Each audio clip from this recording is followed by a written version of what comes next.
প্ৰেমেৰে জীয়াই থকা মানুহসকলৰ প্ৰতি কিছুমান কথা খামুচি ধৰি থাকি ভাল লাগে, যেনে তোমাৰ আৰু মোৰ কথাবোৰ। খেলাই পৰিলেও হঠাৎ শিল জানো মাটি হয়, বাধা দিলেও জানো বৈ থকা নদী হঠাৎ স্তব্ধ হয়। গছ আৰু মানুহৰ উশাহৰ সম্বন্ধৰ দৰে উশাহৰ সৈতে উশাহ মেলি থাকে। কাৰ শক্তি আছে ইমান নিমিষতে সকলো তছ নছ কৰি দিব, মচি দিব দিন আৰু ৰাতিৰ প্ৰাৰ্থনাত কঁপি থকা ভালপোৱাক। নিজানৰ ভালপোৱা আৰু মৌনতাৰ ভালপোৱা কিমান গভীৰ তৰাং হৃদয়ে জানো নুবুজে।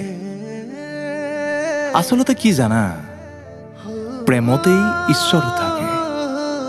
প্ৰেমেৰে মানুহক বুজিব পাৰিলে যি উঠে বুকুৰ ভিতৰত শুই থকা ঈশ্বৰ। সেই আলোকৰ বাটেৰেই আমি খোজকাঢ়োঁ, সন্ধান কৰোঁ শব্দ, সুৰ আৰু কবিতাৰ। জীৱনৰ যি পল আমি জীয়াম, সম্পূৰ্ণকৈ জীয়াম। আমি ভেঁকুৰ ধৰিব নোৱাৰাকৈ জীৱন্ত হৈ থাকিম। জীয়াই থকাৰ বাবে, উশাহৰ বাবে আনক দাম ধৰিবলৈ সিহঁতবোৰনো কোন? আমি নিজৰ ৰঙেৰে জীয়াই থকা মানুহ। যি ৰঙৰ বোল বুজে নিঃসন্দেহে আমাৰ জোনাকী পথৰ লগৰীয়া হ'ব।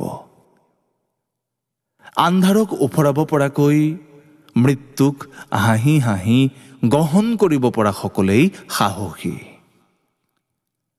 আমি জানো নোৱাৰিম? নিশ্চয় পাৰিম।